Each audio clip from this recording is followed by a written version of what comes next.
Restarting.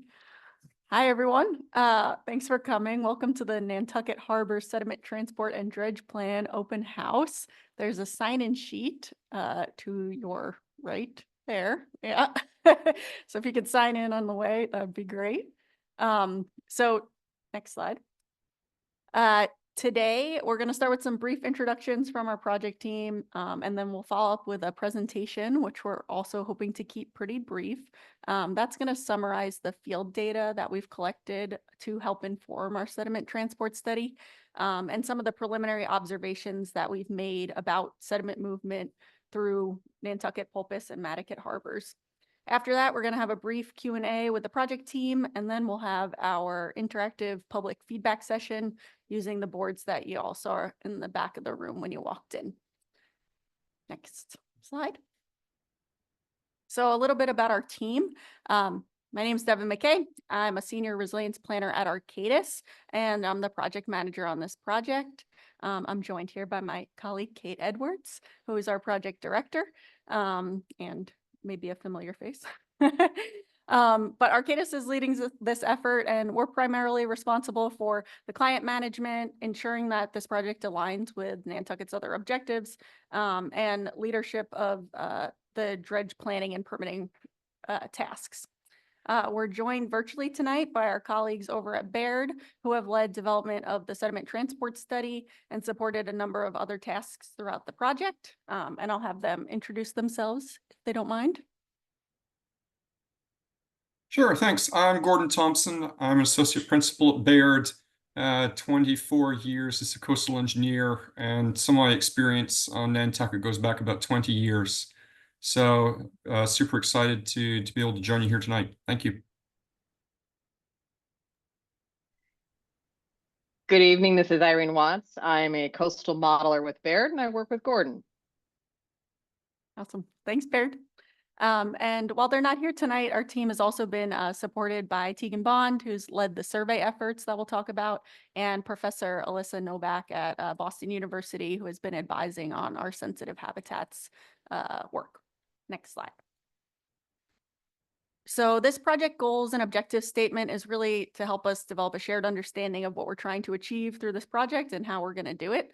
I think notably, this project is leveraging a data-driven approach to help the town guide decision-making with respect to sediment management. Through this project, we hope to improve navigation in the harbors, help maximize sediment resources on Nantucket, while also avoiding any unintended ecological consequences to sensitive habitats. Next slide. So for this project, we've selected 3 project areas as our focus: Nantucket Harbor, Pulpus Harbor, and Nantucket Harbor. These areas were really chosen due to their navigational importance and the need to better understand how and where sand is moving. So that way we can minimize navigational impacts in these areas. Next slide. So a little bit about how we're going to get this done. So through this work, the town is collecting information that's needed to help us answer questions like, how does sand in Nantucket's harbors move over time? How does sand movement impact navigation? Where and how often will dredging be needed? Are there opportunities to develop a sandbank on island?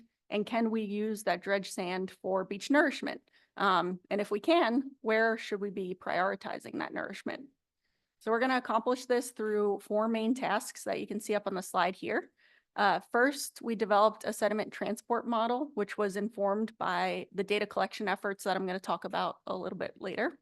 And using the results of that model and the feedback that we get from you all today, we're going to identify, prioritize, and begin to plan for dredge opportunities within the project areas that we identified. So additionally, we're going to use the model results to better understand beach nourishment needs, the potential for beneficial reuse of that dredge material, and identify opportunities to develop an on-island sandbank. Once we've developed those priority dredge and nourishment projects, we'll collect additional field data and further develop the project designs to ultimately get the required permits. Go to the next slide. So next, I'll talk a little bit about the data collection efforts that we've undertaken for this project. Go to the next slide. To help inform this sediment transport model, our team collected a bunch of field data in the spring of 2023. And these data provide inputs for our sediment transport model that helps to reflect the best available data within the project area. And this really helps us to create an accurate simulation of the natural world within the sediment transport modeling platform that Baird is going to talk about a little bit later today. Go to the next slide. So one of the first things we looked at was presence of eelgrass. So this was mapped for the study areas that I showed a little earlier, but also Tuckernuck so that we could provide an island-wide eelgrass habitat map. And this was done primarily through a desktop analysis of high-resolution imagery that was collected in April 2023. And it's the same imagery that you're going to see on the boards kind of in the back of the room tonight. Our mapping for this really aimed to be consistent with previous eelgrass mapping that the town has done, so that way our work can help inform other projects across the island. Additionally, when we were out collecting our bathymetric survey information and our soil sampling, the team was able to make note of eelgrass presence and absence to kind of do a double check against what we were seeing in the desktop analysis. Later on in the project, once we've identified priority dredge and nourishment locations, we will be doing kind of field verification of eelgrass in those areas to make sure that we're avoiding any unintended consequences to those habitats. The eelgrass mapping is also an important input to the sediment transport model because it helps us identify areas where the sand may be moving a little bit differently because of the presence of all that vegetation. Next slide. All right, so next up is our bathymetric survey. So mapping the underwater depth of the harbors. Before we jumped into this, our team really completed a comprehensive review of all the existing bathymetric data within Nantucket, Pulpus, and Nantucket harbors. And we targeted our survey efforts to complement areas where there was not existing data. And also areas where we expected bathymetry to change a lot. So thinking areas with really high flow, the channels, places where we see a lot of change over time. This survey was conducted back in May 2023 using a single beam transducer. And when we did some field verification of the depths measured, we found that our bathymetry was accurate within about 1/10 of a foot. Next slide. All right, so water level loggers or tide gauges were also deployed at 3 representative locations throughout our project areas. We had one in Upper Harbor, one in Pulpus Harbor, and one in Nantucket Harbor. The image and the diagram on the right side of the slide show the deployment of the water level logger in Nantucket Harbor. These data were collected over a period of 1 month at all 3 locations. And this is a really important piece of input for the model because tides are obviously a key forcing for moving sand around. Next slide. So our field efforts lastly also included the collection of sediment samples across the project area. So you can see that on the map here with the blue and pink dots. And these locations were really chosen to complement existing data that we had about sediment samples throughout the harbors. Ultimately, we took 12 core samples, which go a little bit deeper into the ground and show us kind of what sediment looks like towards the top and towards the bottom. And we also took 10 grab samples, which help show just what sediment looks like at the surface kind of the water. This was an important input into the model because it helps us determine what size of sediment we're including in the modeling. And it also is a first pass at helping to understand whether these materials could be usable for beach nourishment if we were to dredge in those areas. We found that largely the sediment is suitable for beach nourishment, but in places like Nantucket, it was mostly organics, very muddy material, especially in the Hither Creek area. Whereas in Upper Harbor, there was a lot of more coarse sand, and Pulpus Harbor, we saw more of a mix between those organics and the sand materials. So that was just a little overview of our different data collection efforts. And all of these were inputs into our model development process, which next slide. I'm going to hand it over to Baird, and they're going to talk a little bit more about what we have seen as our preliminary observations from the sediment transport model. Great, thank you very much, Devin. Vince, if you could move on. Thank you.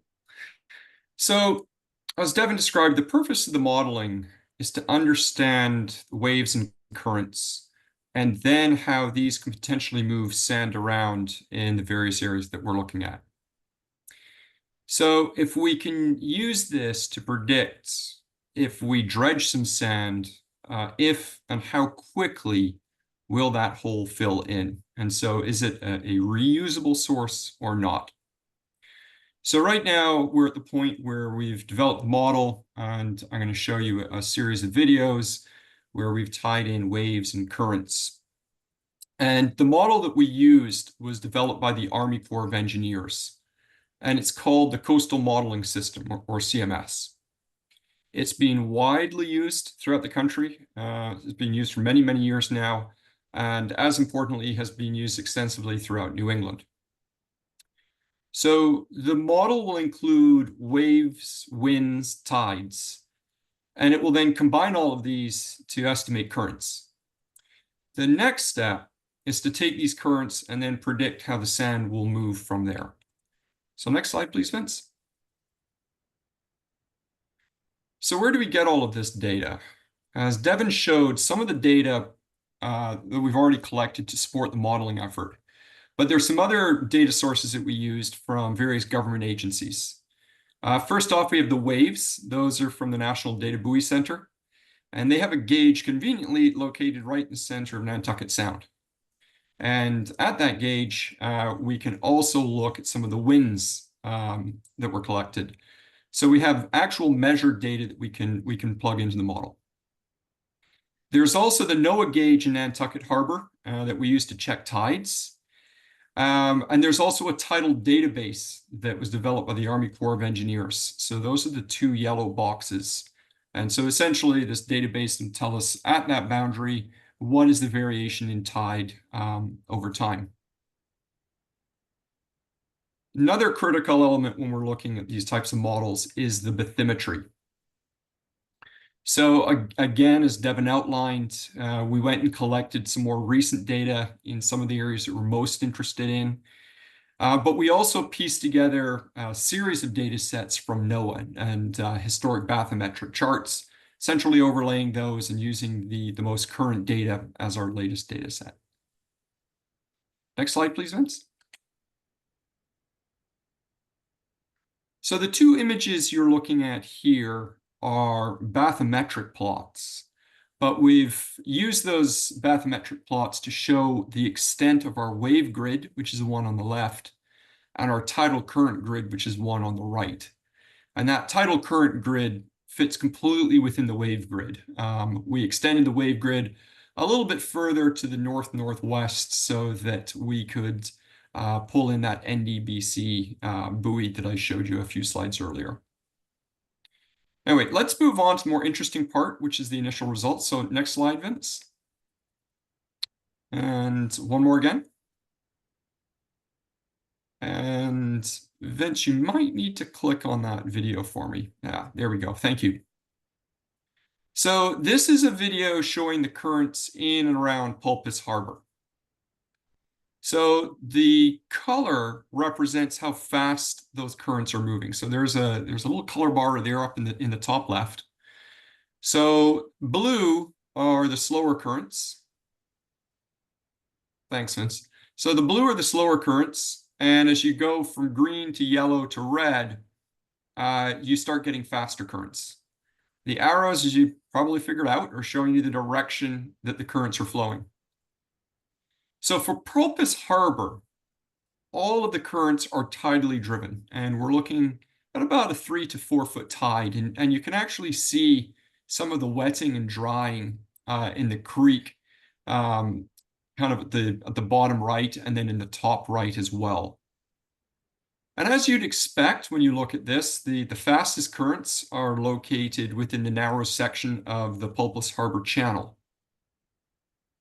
Now, we've run these models for a 3-month period in winter, a 3-month period in summer, and then a period in March of 2018 when there was a series of back-to-back storms. But what you're seeing here is about a 6-day run. So anyway, I'm going to let this run for a bit and be quiet so you can just kind of absorb it.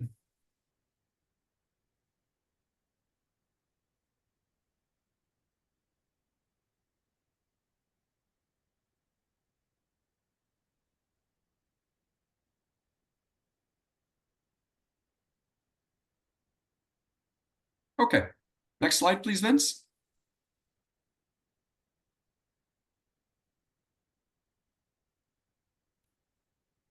So what the modeling that we're seeing so far is suggesting is that waves move sand into Pulpus Harbor Inlet from both the north side and the south side. But then it's the currents, it's those strong currents you're seeing in the flashes of red and yellow within the inlet itself that redistributes the sand. And what would be interested in hearing from you today is this what you're seeing kind of in real life when you're sailing through from Pulpus Harbor into Nantucket Harbor? Where are you seeing those shoals, and do these current patterns match up with what you experience? Next slide, please, Vince.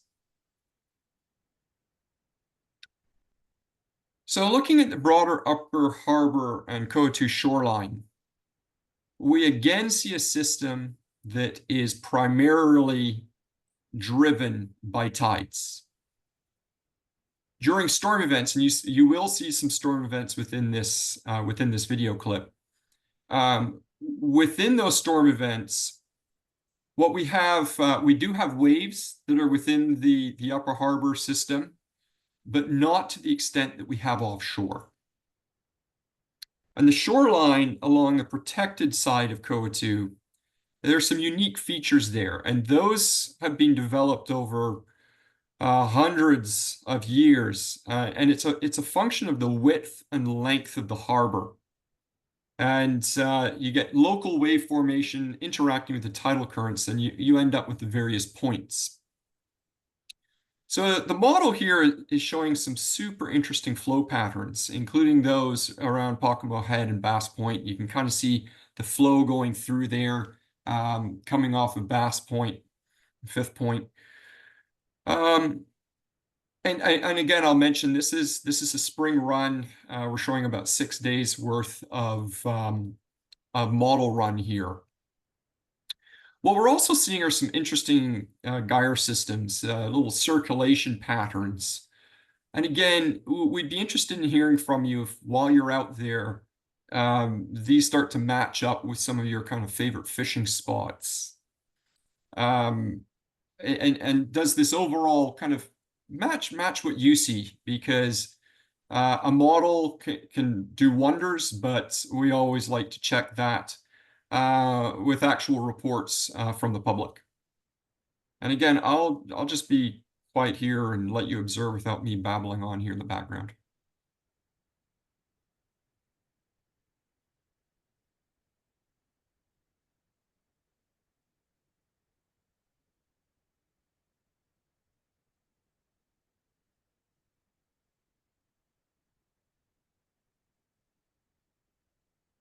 Okay, thanks, Vince.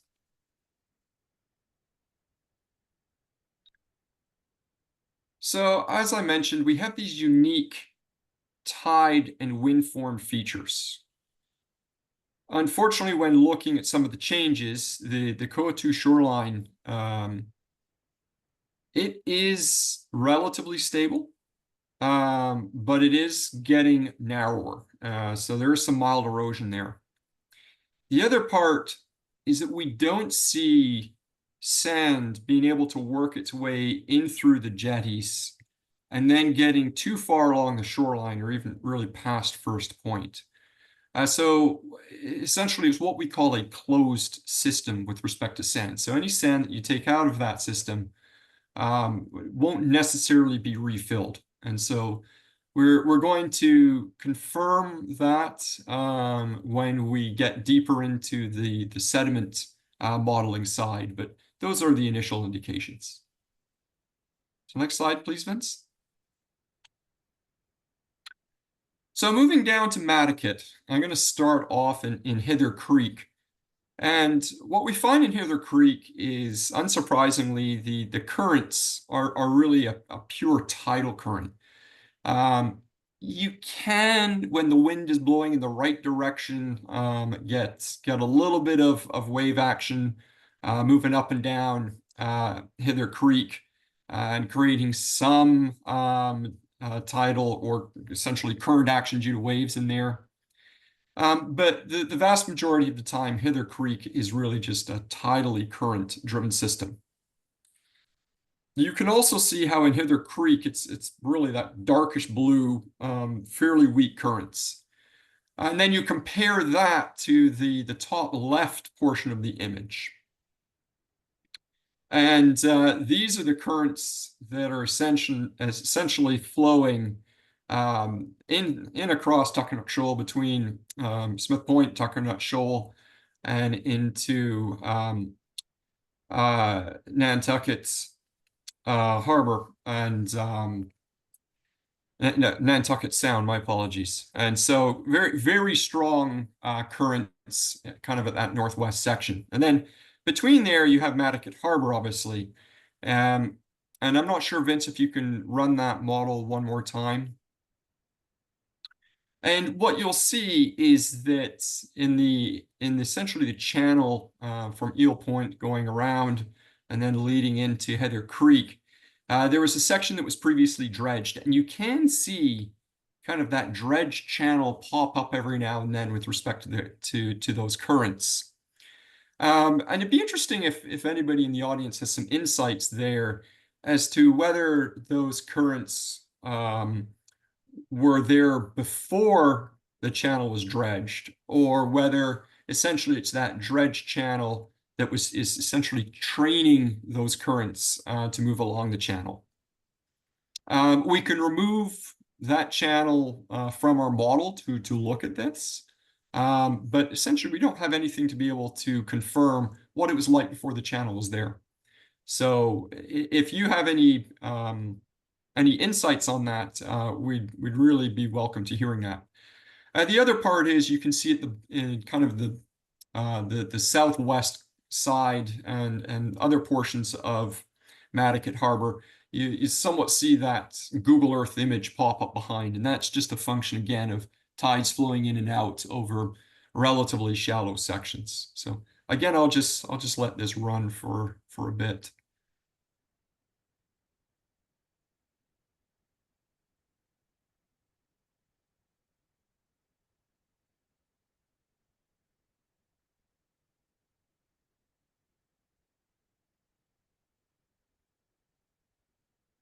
Great, thanks, Vince.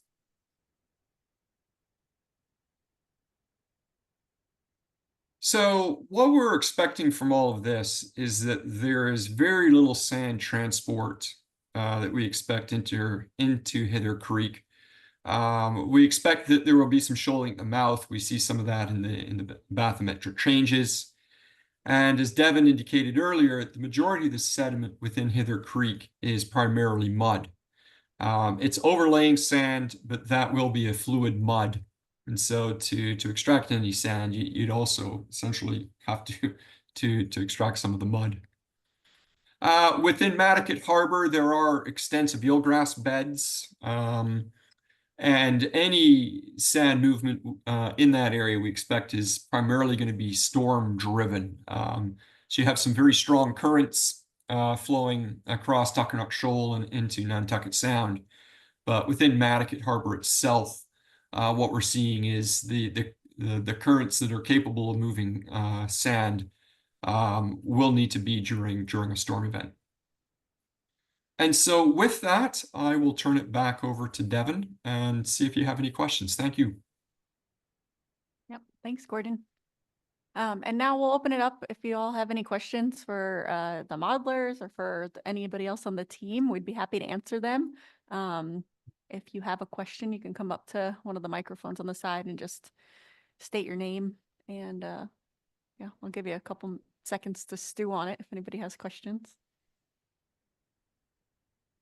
I would quickly jump in too. If you don't have any questions, if you have answers to some of the questions Gordon asked or just any other comments in general, that would be great. Especially related to that Nantucket channel, Carl and Chris. Just gonna throw you out there.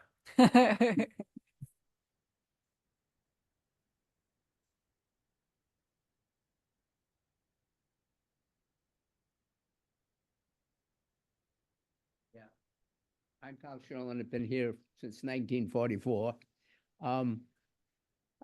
They've in the past, they've dredged in the Upper Harbor through Pockamo Point and so forth. But it seems that the sand fills in those areas. It'd have to be very wide dredging, and it's something that'd have to hold the opening, which I seem is very, very difficult. In Nantucket, that has been dredged probably 2 or 3 times in my lifetime. And like you say, it's all organic. It's all the old eel grass that's come into Nantucket Creek in the mouth. It's really very muddy, but I think that area could be dredged. It's pretty shoal, and it's pretty well mapped out right where the channel has been dredged in years past. When you come out of the creek and you hit a right, and that's all mud. But as you get down into Warren's Landing, it's a little better. But I was out there today, and you get quite a bit of traffic in Nantucket. There's got the boatyard down there, and a lot of moorings in there. If you're dredged in the creek, I'm sure you're going to come up against some old moorings and everything else.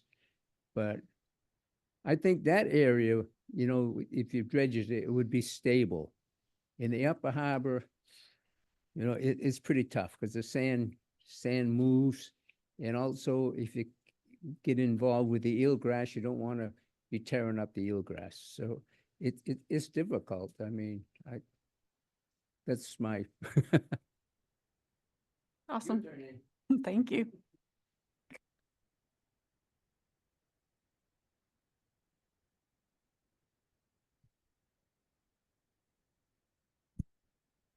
Hi, thank you. Andy Lowell.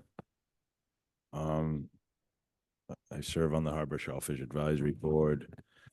I've been carousing the beaches and the Nantucket Harbor for the most part my entire life. 60 years old. I've spent time on CO2 since childhood. So I've watched a lot change. And one description that caught my eye was beaches being stable in the harbor and erosion either minor or moderate. I forget which one of those words was used on the screen. I've noticed erosion in the harbor, tremendous erosion, specifically since the no-name storm of 91, whether that had anything to do with making it happen faster, I'm not sure, but for 20 years prior to that I can remember, there was very little change.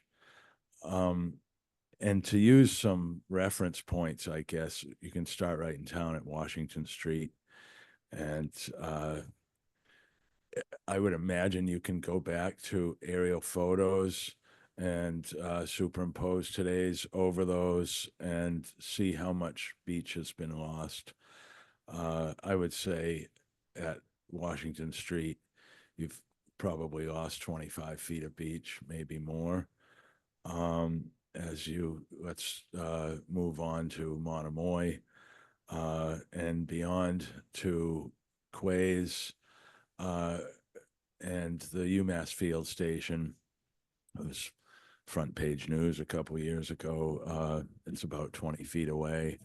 I'm not sure how far away it was from the bank when it was built, but I think it's probably safe to say they've lost 35 feet or better there. And when you look at the embankment there, it's probably 10 or 12 foot high.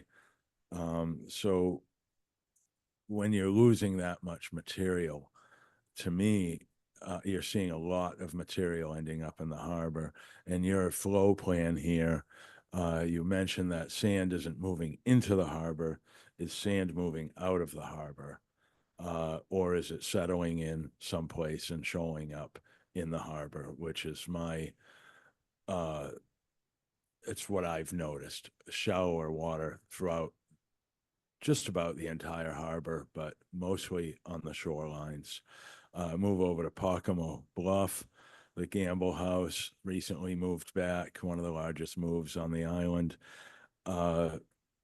You look at that bluff, and if they had to move back, that was built in the 80s. Certainly it had to be built at least 50 feet back from the bank or more. I'm not sure how Conservation Commission was approving back then. I would imagine it was at least 50 feet back, if not more. So you're looking at literally millions of yards of material washing in. Go around to Co2, where was my childhood, youth, and even now grown up, we'll call it playground, so to speak. I've noticed at least 50 to 70 feet of beach is gone. And now part of this is due to the whole island migrating northwards. And I see ourselves kind of like nosediving and burying our way over to Cape Cod somehow. If we're moving forward, we're not building up tremendously on the north side. So areas have gotten narrow at Co2. There are some areas of question for beach replenishment. My thoughts are, especially with in conjunction with eelgrass transplants, that there have been 2 projects here now done by the Nantucket Land and Water Council. I haven't heard much about the latest one at Fifth Bend. I feel like where they've planted that eelgrass, there's probably 18 to 24 inches of granular sand that was once on the beach in that area. And we've thrown around these ideas in dredging for years at SHAB. And to give it a conservative approach, if into your plan you could try to think of a method or look at an area that could be dredged and get that sand out of there and transplant some eelgrass to it. But here again, it's how the sand is flowing. Will that area just fill right in? I guess some studies would be necessary, but I'll try to cut it short and just simply say, I'd like to see some conjunction with, and we actually spoke with the man who these types of permits may go through, Steve McKenna, that may be the name.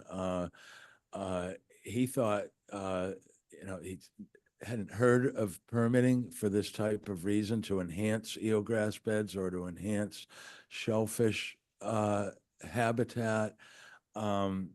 Usually the two don't go together, dredging and enhancement for habitat, but I'd like to think it could, and even work a third leg with more material for beach replenishment and stabilization. So that's been my burning thoughts for harbor dredging. I'm hoping the town would actually invest in a dredge, as Martha's Vineyard has, and come up with a very lengthy plan, 20-year plan, that takes it in sections and watches how it goes and watches how it grows. So thank you. Thanks, Andy.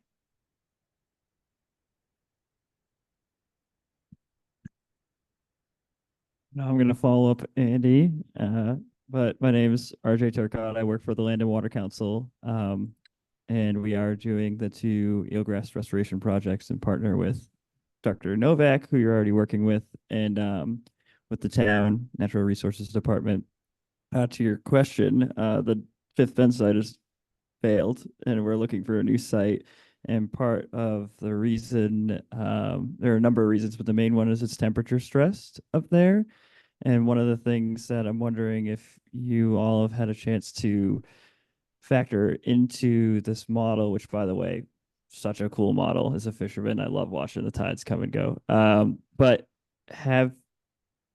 Jeff, I think I've brought this up before, a lot of the erosion projects in the harbor, especially along Pocomo Bluff, those permits go in perpetuity and they're adding material into the system. I've had some of the aquaculture folks who are up in the head of the harbor walk up and say, do you think that is affecting over time the flow in the channel and causing the head of the harbor to accrete a little faster because of however many dump truck loads of sediment are being placed in front of properties along those bluffs to prevent erosion.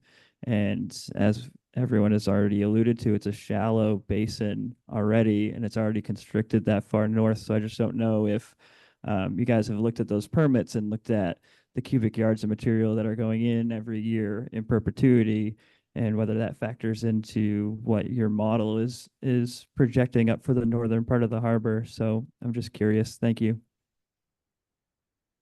Gordon, do you want to maybe speak to how the model does or does not handle sediment coming from off the shoreline?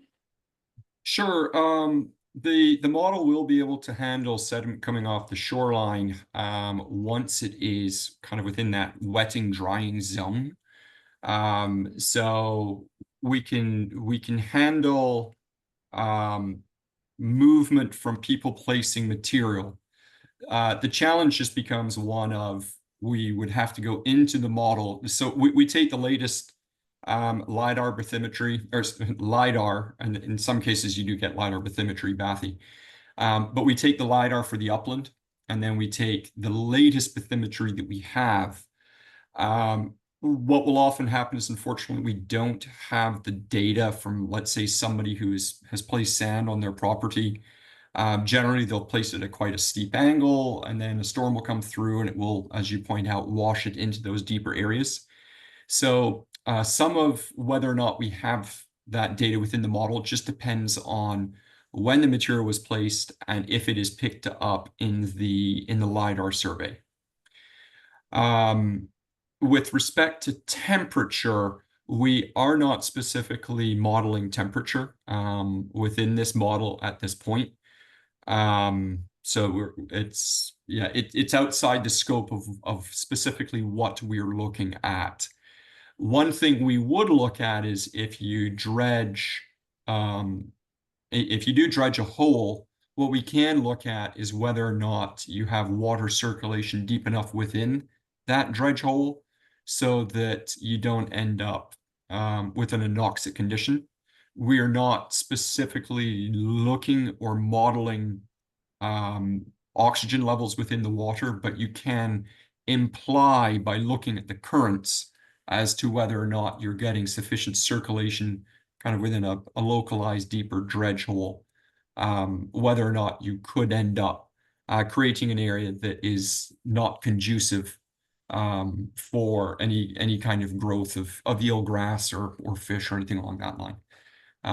Generally, we're in a system where the total depth of the upper harbor is sufficiently shallow, and you have large enough of a tide that you can flush the system, and that is something that we could look at if that was of interest and of need. So essentially, you have a certain volume of water within the upper harbor.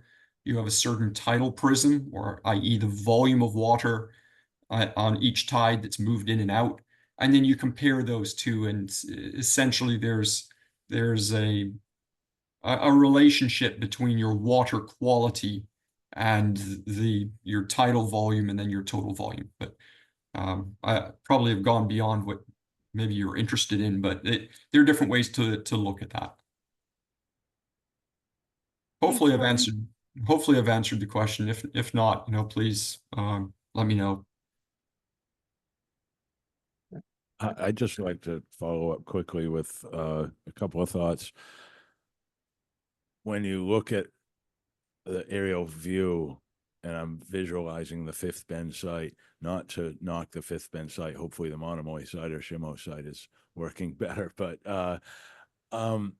where you see sand on the bottom heavily, like that Fifth Bend site, prior to, say, the late 80s or even 91, it was all eelgrass.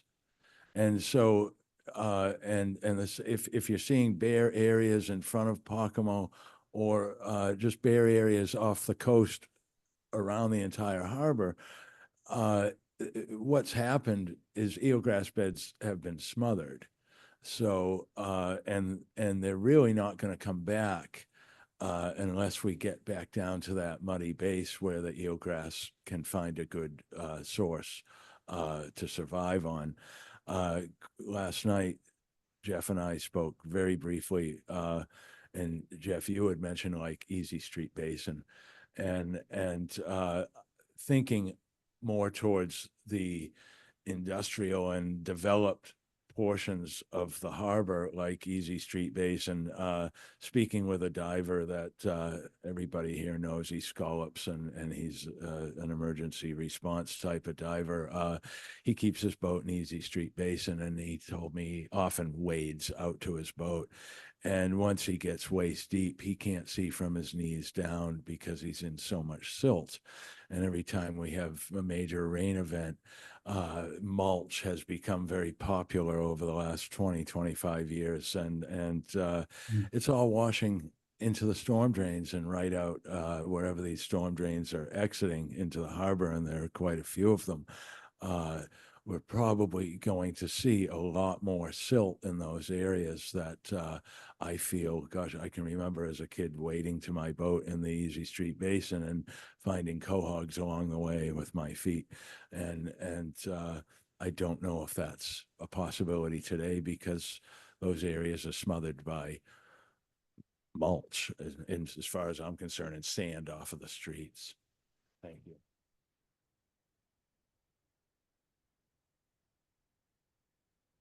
Looks like we have one more question. Yes, my name is Burton Balkine. I don't have any of the institutional knowledge that the last two speakers had, but I have some questions. My first question is, would an island-wide sand transportation study or budget help the accuracy of the actual harbor plans for the dredging?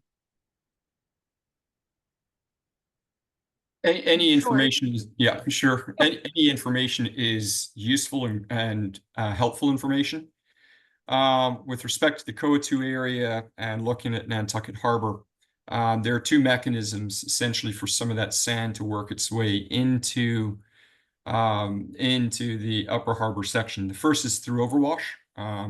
So just straight up storms building up, you get overwash and then aeolian transport of sand. We're seeing thinning of the COA2 shoreline when we did look at the historic shoreline locations. The second mechanism is that you have sand that is transported towards the channel and the entrance to Nantucket Harbor. There is a small gap on the east jetty, and we do see flows going through that gap. We do see evidence when you look at the aerial images of sand being moved into or from the shoreline into the Nantucket Channel, Harbor Channel. And then from there, we see pretty strong evidence of essentially ripples forming along the channel, which is indicative of sediment transport. And so, again, when we look at the currents that flow through there, they are sufficient to move sand back and forth. What we also see is right at the mouth of the jetties, we see essentially what I would call a shoal flood, essentially in this case an ebb shoal. So again, there's indications that there can be sand transport into the harbor from offshore.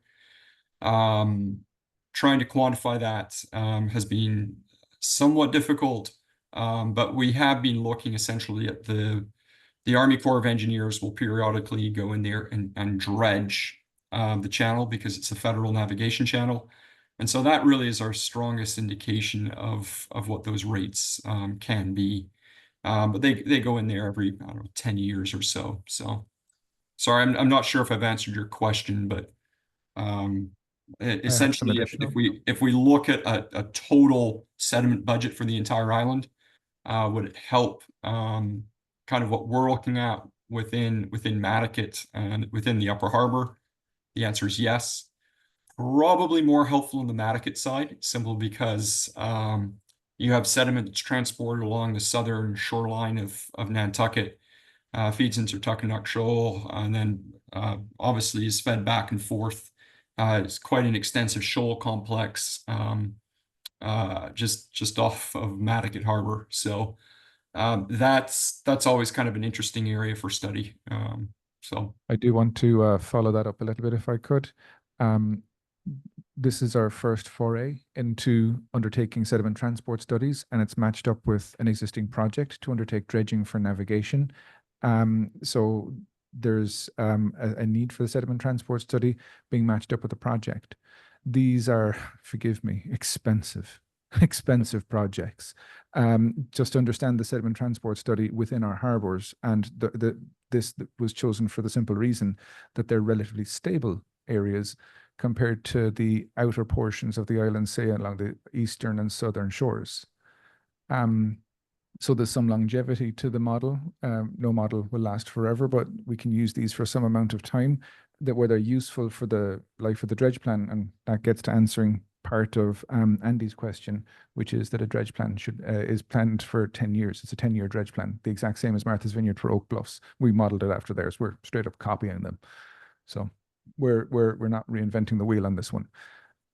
But to do it for the outer parts, it would have to have a couple of things for it to make sense. It would have to be matched up with an existing project and have a short time frame, because a model for the outside parts of the island, say the south and east shore, with this much faster sediment movement rates, the model would become defunct far sooner. So if it's matched up with, say, something, I'm just going to make it up, to do with the wastewater treatment plant or some project there, then you might do, the area immediately in front of the wastewater treatment plant plus whatever distance either side. And then it has a purpose. But to do the whole island would be a terrific thing to do, extraordinarily expensive, and the longevity would be questionable. We'd be doing it every couple of years, and I don't think the taxpayer would be amazingly pleased with that. I appreciate that answer. I had another question in the presentation. They mentioned that Pulpus Harbor was mostly influenced by, I think it was tidal currents. And I was just wondering if wind events we have out here sometimes we'll get 4+ days of consistent northeast winds. And I don't know if that was those kind of storm events were taken into the model consideration. yes, they are. So when you do get those wind events, essentially you get set up. So you will see an elevated period of water elevation. On top of that, you still have a tidal variation. And so generally what will happen is when that wind switches directions, you can get a quite sudden drop in the water elevation. And if that is piggybacked on top of a drop in the tide at that time, you can get some quite strong tidal currents flowing out. And so I'd have to go back and look at the model as to whether or not we had one of those events. But as I'd indicated, what we did is we took 3 months of winter conditions and then 3 months of summer conditions. And so we would superimpose the tide and the winds. And then we also used that March 2018 period because there were 3 significant storms. So I'm not sure if I have to go back and check our record to see whether we had a significant setup condition because of that. But yes, the models can handle that. Just understanding that kind of it's just the physics of wind blowing across a water surface and then the elevation essentially superimposed. Thank you. And I just had one comment. I've noticed, I don't know how this will fit in the dredge plan, but I noticed that Code 2 has been flooding inland on high tides. And it has created its own little sand transportation environment where water will flow into Code 2 and flood out. And then when the tide goes out, these aprons of sand and little rivulets or streams, or I don't know what the actual term is, but Mhm. water will be flowing into the harbor from Code 2. It happens fairly regularly on like full moon and new moon tides, and also when we have storm events. I didn't know how that would fit into the dredge plan, but I just had that observation. Thank you. Awesome, thank you. Are there any other questions? Yeah,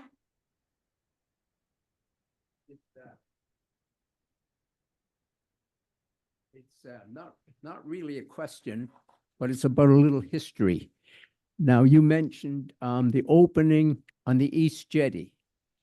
Now, to my knowledge, it was very, very early in the 60s when they were repairing the East Jetty. And it came up, I think the shellfish warden said, you know, if we had a little cut through the jetty for the small boats to get passed through instead of going out to the end of the jetty, because if you have the wind coming one way and the tide going the other, it can get pretty sloppy out there. Mhm. So then the cut was made. It's pretty narrow, but I can recall scalloping in that area that we call Horseshead, Code 2 there, and I could go exactly straight up along the beach and come right to the rocks. Now you have a hook, and I don't know how many thousands of square yards of sand. It's got to be this high. I mean, there's grass and bushes growing on that area where I used to scallop. And that sand's got to be coming through there. And you can see it. You can see it getting higher and higher. And then every time one of them fast boats comes flying through the harbor here, you see their wake. And if you're on one of the fast boats and you're on the upper deck, you can see that sand being pushed in, pushed in, pushed in. In that area that we used to call Horseshead, that was the #1 spot for scalloping. If you said you had 5 bushels out of there, people would say, well, you got some good stock. There hasn't been 2 bushels taken out of that place in 3 years. And that is because of that damn hook coming around and the sand going in from the fast boats. But I don't know, you know, you try to close it up, you get all kinds of, you know, safety regulations, the small boats got to go around, but that's the history of it. thank you, appreciate that. I think we have time for maybe one more. No? Okay. If not, I'd like to move into our public feedback session. So obviously you all know this island much better than we do. You live here, you're in these harbors every day, possibly. And so we really want to hear from you in terms of where specifically you're experiencing any navigational challenges. If you happen to experience those challenges like after a storm, or if it's something that's more seasonal, or just something that happened this year or last year. We really are interested in all those observations. We also would like to get a little bit more information about what types of boats you're using in these different areas. Are we looking at commercial vessels, or is this recreational, smaller vessels? You know, what types of boats are running into issues? And so I would invite all of you to join us at the back of the room to help provide some of that feedback, because it really will help us better understand what's happening and interpret the results of our model to the best of our ability, so we can make some informed decisions about what to do next with the sand. So I think with that, I would love to have y'all join us in the back of the room. And if you have not signed in yet, please sign in at the back of the room before you leave. It would be much appreciated. So One more thing just Sure. before we finish, and Devin finishes her last slide. I just want to say this isn't the only opportunity for feedback. We're going to take this to a few other boards, committees, and commissions, hopefully taking this to committees such as Conservation Commission, Harbour and Shellfish Advisory Board, the Harbour Plan Update, hopefully, and perhaps the Coastal Resiliency Advisory Committee, and if time allows, the Select Board, just to get other additional public feedback. And if anyone wishes to email me watching the recording after the fact, today is September 4th. If anyone wants to send on other additional feedback, they can send it to me, Vince Murphy, vmurphy@nantucket-ma.gov, and any and all feedback is appreciated. Thank you. Great. Yeah. So thanks, Vince. And thank you all for coming out tonight. We really appreciate your time. So thank you on behalf of our project team, and hopefully you can stick around for a couple of minutes and give us some more feedback. We'd love to hear your thoughts. Thanks. Thanks, Baird team. Y'all can drop now. Thank you. Bye-bye.